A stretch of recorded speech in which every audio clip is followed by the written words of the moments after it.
OG Rose, and today we're going to be talking about feeling history on narrative history, Smith, Foote, Cushman, Proust, Faulkner, and Percy.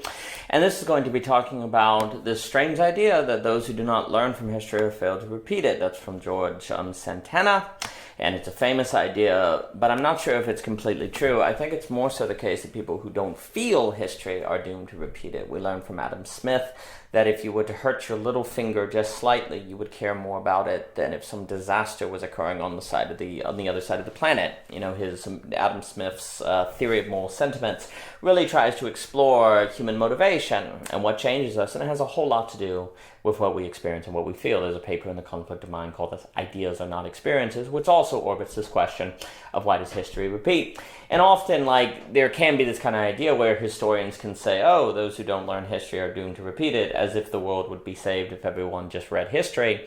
But it's funny because you don't really meet people who think they don't know history, and they seem to genuinely believe that they're not going to repeat history, and then it seems like it does. And of course you could say history doesn't repeat it, but it rhymes. You could say that patterns repeat, but not the whole thing. Of course, no one is claiming that history repeats exactly the same, but there is some sort of idea that there's repetition. Maybe there's this kind of collective repression that leads to repetition in a Freudian sense. So I think there's truth to the notion, but then the question that we're really going to focus on is when do we learn history and how do we learn history? And what I find very interesting is that Shelby Foote really kind of believed that history that wasn't written in a narrative structure like a novel would not result in people actually learning the history or being changed by the history.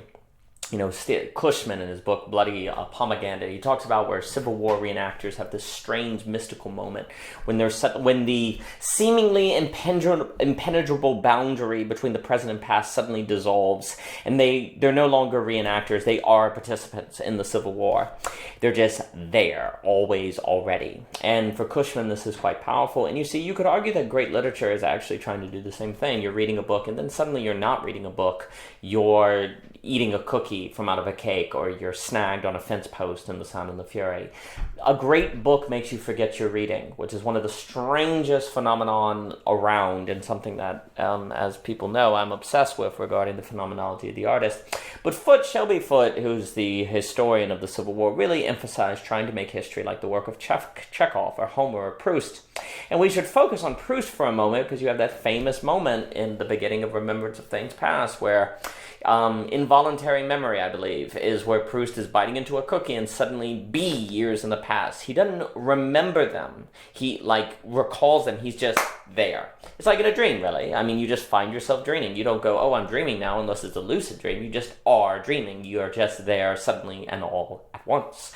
And that's what Shelby Foote believed history had to be written in a manner that created this effect, or else we wouldn't learn it because we wouldn't feel it. And in fact, it may contribute to overconfidence because you think you know history because you've read the information of history, but by not being transported into the history to experience it like an experience, thus closing the divide between ideas and experiences, we're probably not going to be moved by it.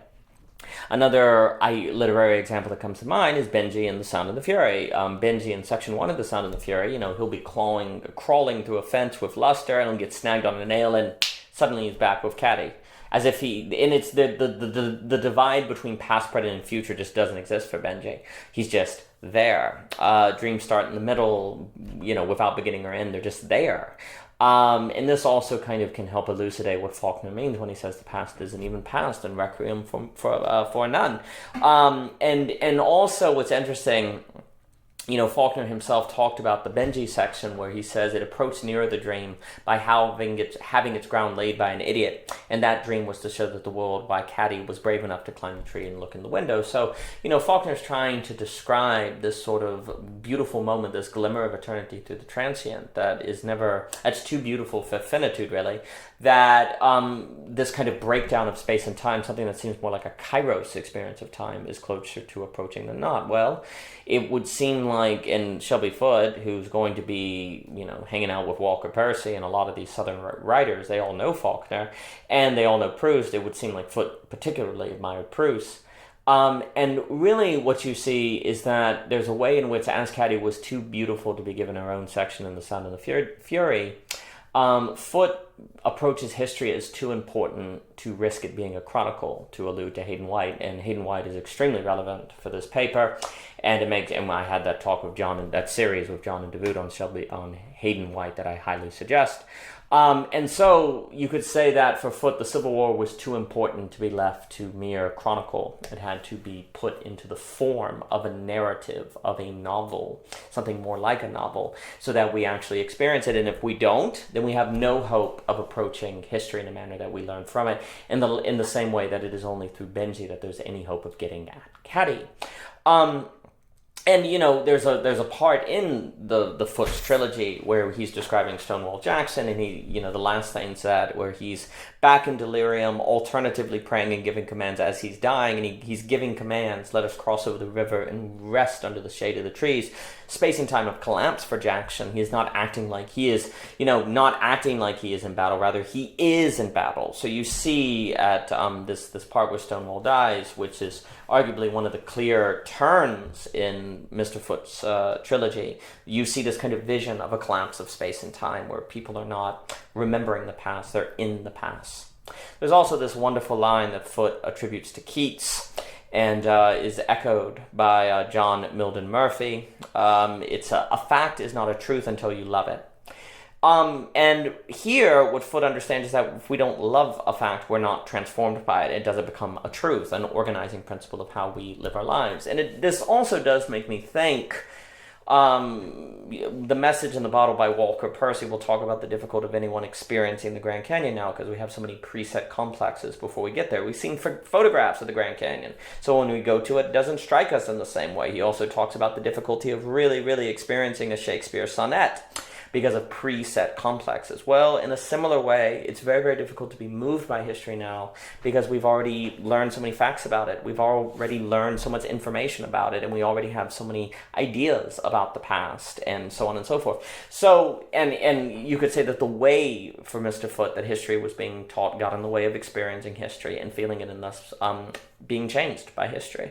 And so the package that we now experience the Grand Canyon in, it comes in a preset package, makes it very difficult to be moved by the Grand Canyon. And as everyone knows, as I've talked about, I also think this has gotten in the way of experiences of beauty. So the fate of beauty and the fate of history seem quite tied together. So Foote is going to put forth a narrative history. And if we take this really, really seriously, what he is talking about regarding the study of history really applies to education as a whole, because all education has to be presented in a manner where it is not mere ideas but experiences. It has to be closer to an experience than it is an idea. What does that look like? How do we do that? Well, that's what we've got to figure out now.